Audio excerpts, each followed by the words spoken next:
코로나19 이후 식품 구매 패턴이 빠르게 변화되면서 인터넷 쇼핑, 배달 음식과 같은 비대면 온라인 구매가 급증하고 있습니다.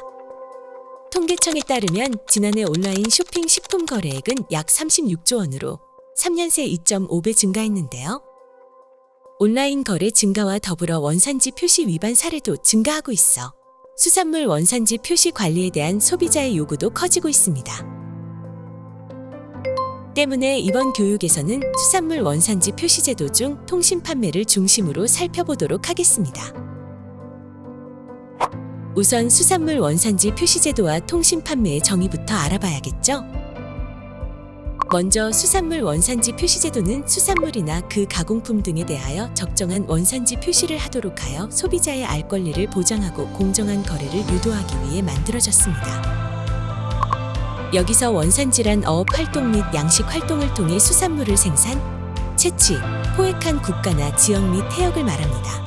외국산 원료를 사용하여 국내에서 가공한 경우 원료의 원산지는 변경되지 않습니다. 다음으로 통신 판매의 정의를 알아볼 텐데요.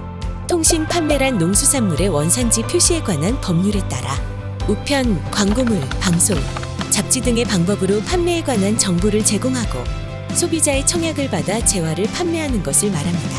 단, 전단을 통한 판매 정보 제공이나 전화 권유 판매는 제외되는데요. 그렇다면 통신 판매 원산지 표시 대상자는 누구일까요?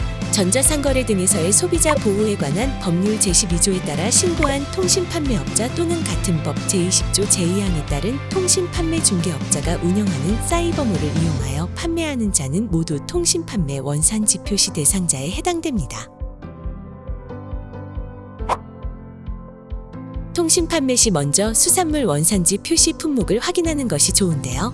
국산 및 원양산 수산물은 225품목, 수입 수산물과 가공품은 24품목, 수산물 가공품은 73품목이며 식품위생법 제7조에 따른 식품의 기준 및 규격과 건강기능식품에 관한 법률 제14조에 따른 건강기능식품의 기준 및 규격에 따릅니다.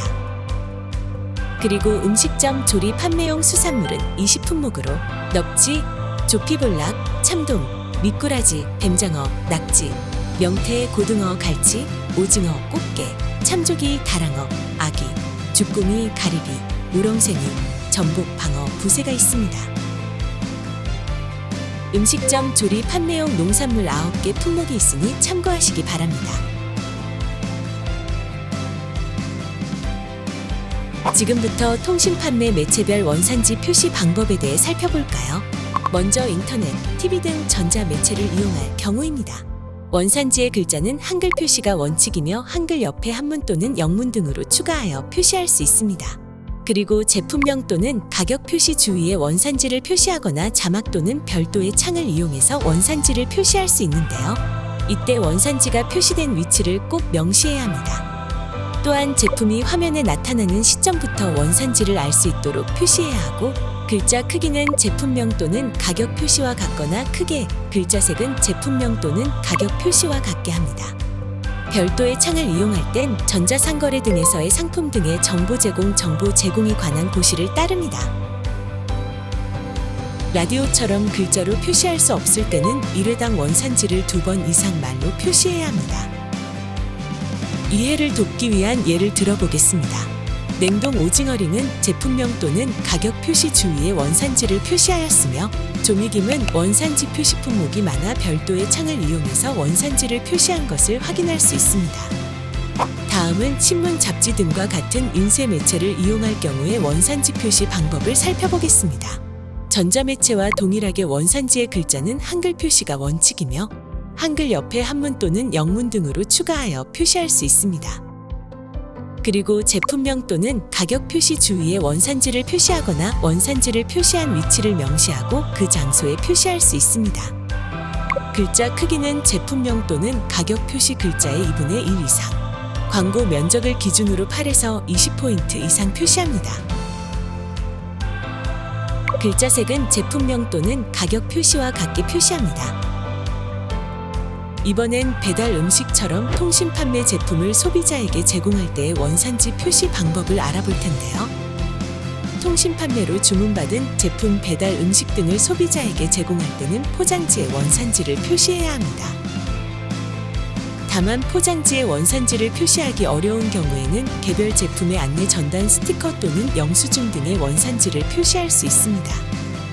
이번에는 통신 판매 시 상황별 원산지 표시에 대해 알아볼까요?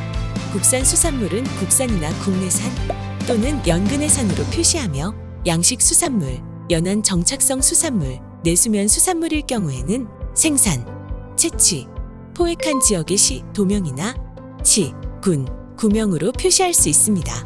예를 들어 통영에서 양식한 굴의 경우 원산지는 국산 경상남도 통영시 등으로 표시할 수 있으며 해역명으로 표시해서는 안 됩니다. 원양산 수산물은 원양 어업의 허가를 받은 우리나라 어선이 해외 수역에서 어획하여 국내에 반입한 것으로 원양산으로 표시하거나 원양산과 함께 태평양, 대서양 등 해역명을 표시합니다. 수입 수산물과 그 가공품은 대외무역법에 따른 원산지, 국가명을 표시해야 합니다. 국내에서 제조한 수산물 가공품의 경우에는 표시 배합 비율에 따라 원산지 표시 대상이 정해지는데요. 배합 비율이 높은 순서로 3순위까지의 원료가 원산지 표시 대상이 되며 가공품이 1순위 원료 비율이 98% 이상일 경우에는 1순위, 1순위와 2순위 원료의 비율 합이 98% 이상일 경우는 1, 2순위 원료가 원산지 표시 대상이 됩니다. 이때 물, 식품 첨가물, 주정, 당류는 배합 비율 순위와 표시 대상에서 제외됩니다. 국내 제조 수산물 가공품에 대한 원산지 표시 유의사항이 있는데요. 첫째, 외국산 원료를 사용할 경우 원산지는 대외무역법에 따른 원산지 표시. 둘째, 특히 반찬 가게 등 즉석 제조식품 업체에서는 국내 제조 수산물 가공품 기준으로 3순위 원료까지 원산지를 표시해야 합니다. 음식점 수산물 원산지 표시 품목은 음식명 바로 옆이나 밑에 표시 대상 원료인 수산물명과 그 원산지를 표시하며 원산지가 다른 동일 품목을 혼합할 때에는 섞음 비율이 높은 순서대로 원산지를 표시하고 섞음이라는 단어를 표시해야 합니다. 음식점 원산지 표시 대상 품목, 수산물 20품목, 농산물 9품목을 혼합할 때는 각각의 원산지를 표시합니다. 또한 가공품을 사용하는 경우 국내 가공품은 원료의 원산지를 표시하며 수입한 가공품 완제품은 포장지에 적힌 가공품의 원산지를 표시합니다. 음식점에서 매장을 운영하는 경우 조리 판매하기 위하여 수족관 등의 보관 진열하는 모든 살아있는 수산물에 대해서는 보관시설의 안내 표시판 등으로 표시해야 한다는 사실 꼭 기억하세요. 마지막으로 통신 판매 시 놓치기 쉬운 주요 위반 사례들을 살펴볼까요? 첫째, 상품 페이지 상단의 제품명 또는 가격 표시 주위의 원산지 표시와 상품 상세 설명, 상품 정보고시에 표시된 원산지가 다른 경우입니다. 둘째, 원산지를 거짓으로 표시한 경우입니다. 셋째, 상품 상세 설명, 상품 정보고시에 원산지 표시를 하였으나 상품 페이지 상단의 제품명 또는 가격 표시 주위의 원산지 표시 위치를 명시하지 않은 경우입니다. 이처럼 위반 사실이 적발되는 경우에는 불이익이 발생하는데요. 원산지를 거짓 표시, 혼동 우려 표시 또는 위장 판매하는 행위는 7년 이하의 징역 또는 1억 원 이하의 벌금이 부과되며 병과될 수 있습니다. 과징금은 2년간 2회 이상 적발 시 위반 판매 금액의 5배, 최고 3억 원까지 부과되는데요. 5년 이내 다시 거짓 표시 등을 할 경우 1년 이상 10년 이하의 징역 또는 500만 원 이상 1억 5천만 원 이하의 벌금이 부과됩니다. 원산지 미표시에는 1천만 원 이하의 과태료가 부과됩니다. 또한 2022년 9월 16일부터 원산지 미표시 및 표시 방법 위반 행위를 반복한 경우 위반 행위 횟수에 따라 과태료가 가중처분의 적용기간이 현행 1년에서 2년으로 확대되는 등 과태료 부과 기준이 강화됩니다. 신규 영업자들의 경우 다른 사이트의 상품 정보를 확인하지 않고 복사하여 그대로 게시해서 원산지 표시를 위반하는 사례도 종종 있는데요. 통신 판매 영업자께서는 첫째, 상품 정보를 확인하고 판매 사이트의 원산지를 정확히 입력해주세요. 원산지 입력 시 상품 상세 설명, 상품 정보고시 등의 원산지 관련 문자, 이미지까지 확인해주세요. 둘째, 원산지가 변경되면 원산지 표시를 바로 수정해주세요. 자, 지금까지 통신 판매 시 꼭 알아야 할 수산물 원산지 표시법을 알아봤는데요. 신뢰받는 판매자가 되는 첫걸음. 수산물 원산지 표시로부터 시작된다는 사실 잊지 마세요. 국립수산물품질관리원은 여러분의 올바른 수산물 원산지 표시를 응원합니다.